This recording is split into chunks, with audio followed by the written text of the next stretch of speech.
Aw, hell yeah, dude. Mr. Superstar here. Wait, what the fuck?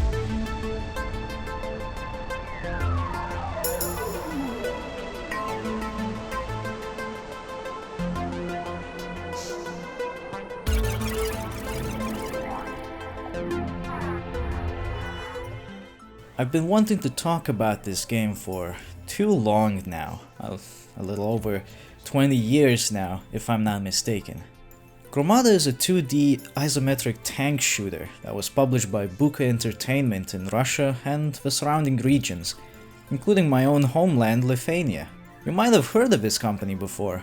They were behind the publishing and distribution of such classics like Agent Special Mission, Horde, The Northern Wind, and Vangers, which was developed by KD Labs, who made Samagonki. Okay, maybe they weren't publishing the most popular titles at the time, but they were certainly unique. If you want a more recent example of their work, however, they were behind the publishing of Nine Monkeys of Shaolin, among other popular Western titles.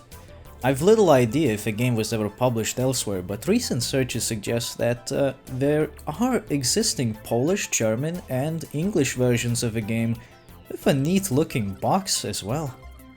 These versions were apparently published by Bethesda Softworks of all companies. I've heard that they tend to be misattributed games that were published outside of Russia, but I have no way to verify this, so let's assume for now that Bethesda was behind it. In fact, there's a lot of things you can't verify about this game. Not that easily, that is. There's a good reason why my playlist is featured on legendsworld.net despite never being informed about it. Not that I'm complaining, of course. If you were to do a Google search for Gromada today, you'd find a reference to some Polish hotel, maybe a book or two on Amazon, and a couple of videos. One of which is from way back in 2008. That's it. There was also something about Slavic paganism, but I'm pretty sure that's irrelevant. When I made my playthrough of the game, there was even less information to find than there is now. As in none! Which ended up being the driving force behind my ancient, terribly aged playthrough. But hey, you're not out of luck yet. There's also a page about it on Moby Games, which features the ever-elusive English version of the game. That's where most of my research has come from as well. Thank you very much. As far as I can tell, both the Russian and English versions are identical, save for the obvious. But we'll get back to that.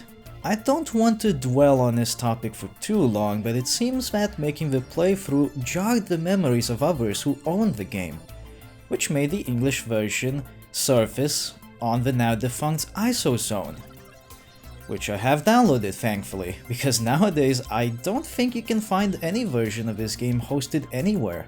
I did catch a couple of eBay auctions recently selling the English version, but I'd only recommend it if you really don't like the Russian language or don't mind terrible translation work. Gromada was released on July 26, 1999, to what I can only assume would have been a quiet but generally positive reception. Few reviews still exist today, but it seems that the critics liked the game despite the devs playing it safe and not trying to be innovative. I wish I knew what price it was being sold at originally, because one reviewer suggests he found it for sale for 99 cents. Wish I could find it that cheap, because while 40 bucks isn't that bad, the odds of the copy being functional are personally too low to take that risk. It is a pretty nice box though. The Russian version came in a jewel case with simplified but stylized design, where orange and blue dominates both on the case and on the disc. I think I like this disc design better than the English one. Developed by Gromada Incorporated naturally, the development team was small, consisting of about 15 people. I could only find a little bit about them, but as far as my research could show, a few of the guys went on to assist in the making of other games such as those in the Pietka series, now known as Red Comrades on Steam, the aforementioned Horde and Vengers, Alien Shooter 2, Wizardry 8, and a few others. They were also behind Locoland, I think it was called, some weird train game, which is on Steam right now. Their last piece of legacy remaining to this day. As far as official sources are considered, the game itself has not been on sale anywhere digitally or otherwise for a very long time and is considered abandonware. As such, you can find download links to both the Russian and the English versions down in the description box below. Here's hoping I don't get nuked by Nintendo or something, like IsoZone was, because I believe this game deserves to be preserved, if not resurrected. If I remember correctly, IsoZone got a cease and desist from one of the game companies around the same time as Emu Paradise did, and they're effectively forced to stop hosting everything they've had. A damn shame, since a significant portion of gaming history is now undoubtedly lost, which is very troubling given that a lot of it was already one foot in the grave before that. Gromada takes place on a fictional planet with a name you no doubt have guessed already. Yes, that's right, Gromada, where we play as a nameless scientist that has been working on a new type of tank. We shall call him Science Bro. The tank, code-named Cassandra, is designed to be modular, capable of holding onto multiple weapon systems and switching between them on the fly. All was going well, until one day a terrible thing happened. Woman.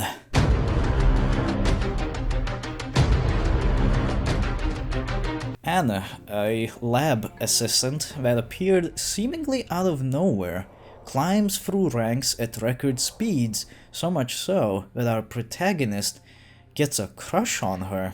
The man's no simp, however. One day, while out in the field with a military commission, Anna leads the super tank into the range of live fire turrets and tries to initiate self-destruct at the same time, which, according to the manual, if one actually exists, I haven't seen it yet, the engineers forgot or didn't finish installing, so it doesn't work.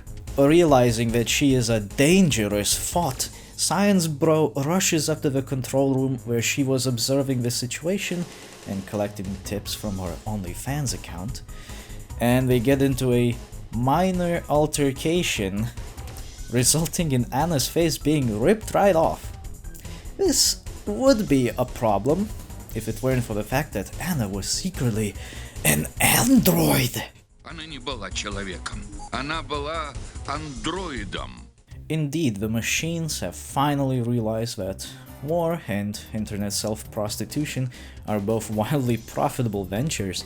You don't have to tell me if you find this hot, I already know the answer. In any case, this plot point comes out of nowhere. We'll never find out who created the android or for what purpose. Some sources suggest Ayla Mouse, but that's ridiculous, given that you never see them anywhere inside the game or within promotional material, if such even exists. Science Bro gets shot in the shoulder, but he manages to escape and lock Anadroid in the room by putting a very large lid on the doorway, an investment well made from Monis Enterprises. Apparently the tank survived the ordeal as well, which is when Science Bro decides the best way to have a breakup is to blow the whole fucking planet up. No, I'm not making this up, and I still believe this is the most absurd way of ending a relationship, but if you're gonna do something, you gotta do it right, and this method is the definition of closure. I should probably mention that the tank, Cassandra, was revealed to be still functional by stating that it drove up to crying Science Bro and lifted its cannons up as if it was sentient or something. Please don't ask me why this is happening, I don't fucking know. My knowledge of Russian anime lore is too shallow to answer that. But yeah, that's it. That's our story. Short, simple, fucking ridiculous. It's fantastic. I do have to mention that the Russian dub is a lot better than the English one. While the language barrier makes it difficult to discern what's going on, the script is clearly not adjusted for the English dub. And the guy dubbing it sounds like he's bored or doesn't care. Can't complain too much though. I totally dig the artwork here. Reminds me of old photography in a way. It just looks nice. Громада – это планета, на которой мы испытывали все наши машины, наш полигон. Кассандра была чудом военной техники, и я не устоял перед тем, чтобы испытать ее в боевых условиях. Испытания проводились в присутствии правительственной комиссии и генералов, и я был уверен в успехе, поручив работу с комиссией Анне. Каково же было мое изумление, когда по срочному вызову я прибежал в наблюдательный пункт и увидел, что Анна загнала Кассандру под прямой огонь испытательных орудий и активировала режим самоуничтожения. Gromada is the planet where we tested our machinery, our testing ground. Cassandra was a wonder of military engineering, and I couldn't resist the temptation to test her in combat. The governmental commission attended that test, and I was sure we'd be successful as Anna worked with the commission.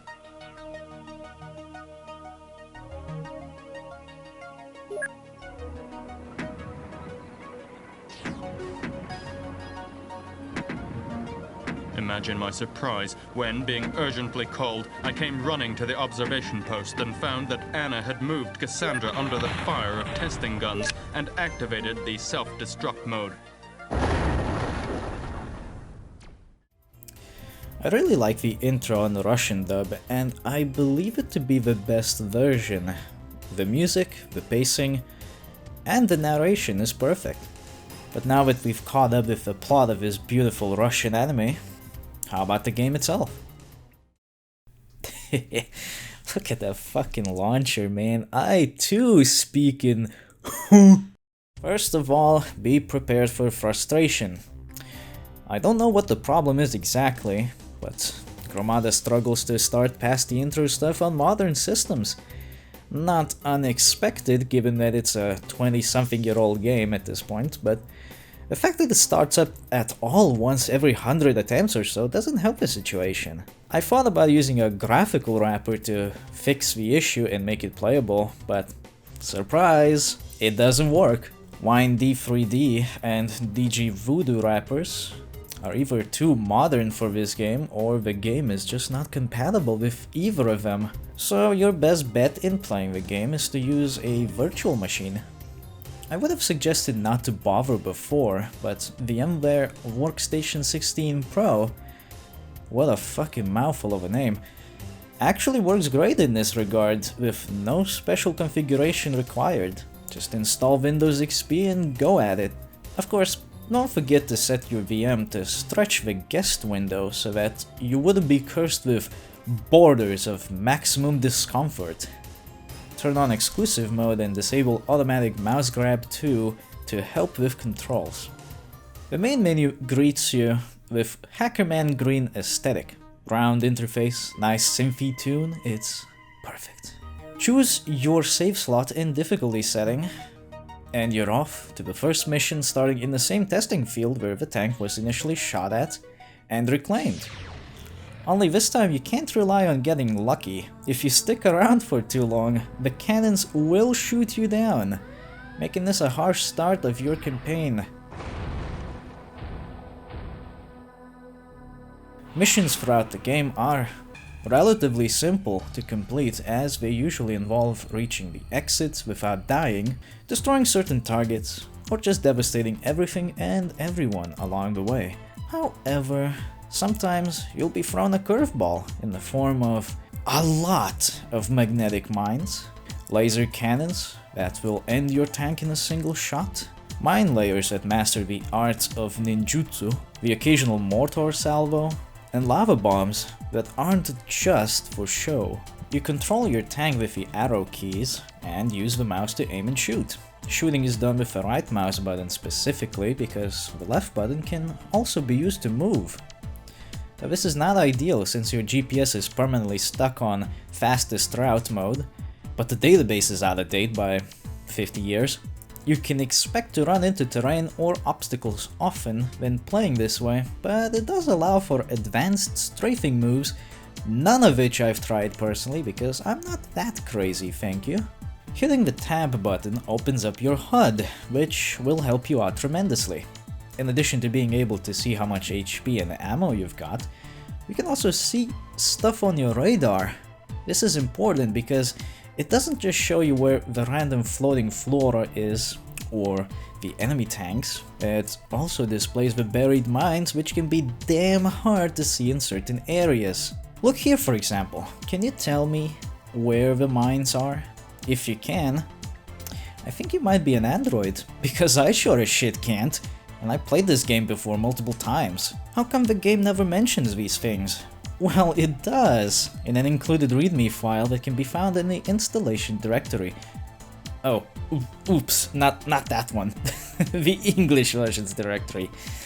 Thankfully, the controls are really self-explanatory and minimal, with maybe the exception of the tab button being used for the HUD. But I figured this shit out as a little kid without even knowing the language or that there was a readme to, well, read. But the odds of other people not figuring it out by just bashing their hands on the keyboards is practically zero. You've no doubt noticed that we've got 5 ammo slots, and it's true. We've got a nice selection of weapons available to us throughout the game, ranging from a simple yet practical autocannon to a suite of surface-to-air missile systems to a crude but brutal flamethrower and mine launcher. The main gun, the laser blaster, gets an upgrade too later on, and it's a fascinating weapon. Has low ammo, but it's rechargeable. It has somewhat limited range, but fires quickly enough to allow for successful strafe firing. Its model in the service center is rad, it does reliably good damage, but not too much. And most importantly of all, the upgraded version is blue. And anything blue is cool, prove me wrong. It's really fascinating how simple it is to pick up a game and play. You really don't need to know anything about it. It has no intricate mechanics or advanced gameplay or other such crap. It is in all aspects a very basic tank shooter. However, I want you to understand that being this basic, in this instance, is not a detriment. On the contrary, being able to pick up the game 20 years later and instinctively know what to do and how to do it, language barrier be damned, is a kind of philosophy that more developers should strive for. I do not need a manual or a walkthrough on the internet to play this, and I still feel that there's some room for improvement in terms of mastering the gameplay. All weapons feel useful to me, and their upgrades are logical. Autocannon becomes a dual minigun setup, an anti-air cannon becomes a guided missile launcher, etc. There are also some side grades to utilize as well, which is even better. You could use a cluster rocket system instead, or launch primed mag mines, or go ablaze with that flamethrower I mentioned, which is a side grade to the laser blaster. It does not regenerate ammo, of course, but it holds a lot more of it, and the damage output is impressive. Now, the levels are never too large and too long, I think. Instead, they're relatively compact, separate instances of different biomes with their own unique gimmicks. For example, temperate areas will contain trees and foliage that will obscure your view and can even block gunfire. Volcanic areas have open fissures that spew lava bombs that harm all in their path and can kill you if you're careless. Icy regions seem to be the least gimmicky in this sense, but I've noticed that they were typically more dangerous to travel through due to restricted space. There are also different times of day and different flora that can be shot or squashed, making the world seem alive and interactable, even though it wasn't necessary. Throughout the levels you will need to find banana muffins which contain upgrades to your arsenal. I don't know why they look like that. Don't look at me like that. These will unlock weapons I've mentioned before, and a new chassis type as well, though there seems to be a lot of redundant muffins scattered across the levels, perhaps to make sure you don't miss out on anything you might need. Graphics-wise, this game is pretty nice looking. I don't know if these are just cleverly designed sprites or actual 3D models, but they look pretty sharp and a little alien. Hey, maybe this is where the alien invasion accusations come from. Well, as far as I know, this is not accurate. All of these installations, for example, were built by humans residing on the planet, and Anna the droid simply took over where it was locked inside the control tower, which for some reason is referred to as Hyperion. What's that all about? The weird flora, the bubbling swamp water, the lava, it all looks great for 1999 standards, though I wonder why the ground looks scaly and bumpy. Some sources suggest the planet is artificially built, but that sounds too absurd even for this game. Who the hell just goes to space and builds a planet to drive tanks on it? And if that were the case, why wouldn't they have technology to prevent rogue android hostile takeovers? Have I mentioned the music, by the way? Incredible stuff. From the calm ambience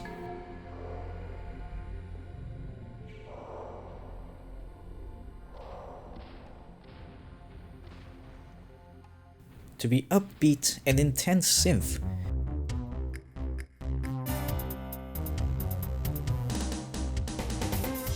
The soundtrack of Gromada is something I still listen to today, and I wish there was more stuff like this. Of course, this is a review and not a praising video. There are a few problems I have with this game as well. The most persistent issue you'll have is the camera. It does not follow you very well at all.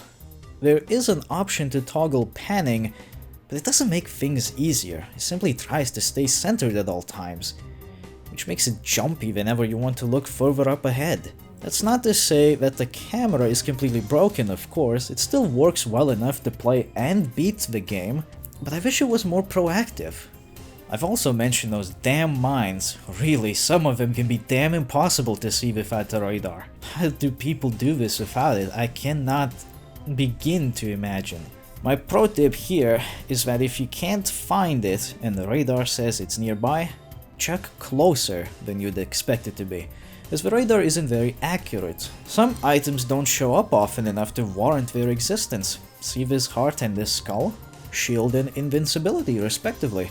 Useful items to find, the former gives you a shield that is equal to the amount of HP you've got, so the better you play, the better the shield. And the latter makes you unkillable by anything, for a short period of time. The thing is, while the shield only appears, I think, twice in the entire game, the invincibility only shows up once. Why even add it in the first place? Another problem that itches my ass like nothing else are these missile arrays. They are incredibly persistent and accurate, and to top it off, they hurt like hell. Really makes you play carefully and strategize. But I wish there was a better way to deal with their bullshit besides firing rockets at the rockets. If it's too much for you, you could use the invincibility cheat, but that's just lame, and you don't want to be beaten by the game, right? Lastly, this second to last level, it has a bit of an annoying issue. To get inside this base, you need to find a drone, blow it up, and then bait a new one out, because this gate does not open to anyone else but the drone. The thing is, that drone can sometimes disappear or glitch out, and you'll never be able to get inside. This isn't too big of a deal, thankfully, as you can just reset the level, and it usually fixes the issue. Considering there are no checkpoints or saving of any kind besides what the game does for you, this could be a waste of time and a pretty annoying one at that. Oh, and of course, how could I forget the infinitely respawning turret here? This was not needed, thank you. At least it is limited in range, so it's only an issue while you're passing through, and this is the only time it shows up as well. It could have been worse. As a counterpoint, I have to say that making certain buildings control the functions of others is a cool idea, and I do appreciate it a lot. It's satisfying to knock down a whole grid of turrets by blowing up a control center. Also saves time and ammo. Would I recommend this game today, with how annoying it can be to get it running, with how archaic and simplistic it still is, and with how little the story, despite being fascinatingly ridiculous, has to offer? Yes, I think I would. You see, even though it's a pretty basic game with little in terms of replayability, I think it still holds up as a quick and fun piece of gaming history, and I also believe that it deserves to be preserved and remembered. It is because these old games are remembered and cared about that we get remakes and remasters of them today, even if some of those aren't exactly warranted in my opinion. And who knows, maybe someone someday will remake Gromada 2, it's gonna be great. However, if you are looking for something similar and a bit more modern, might I recommend Brigador? It's a bit more advanced in comparison, has a lot more guns and a lot more mechs and tanks and even cars to choose from.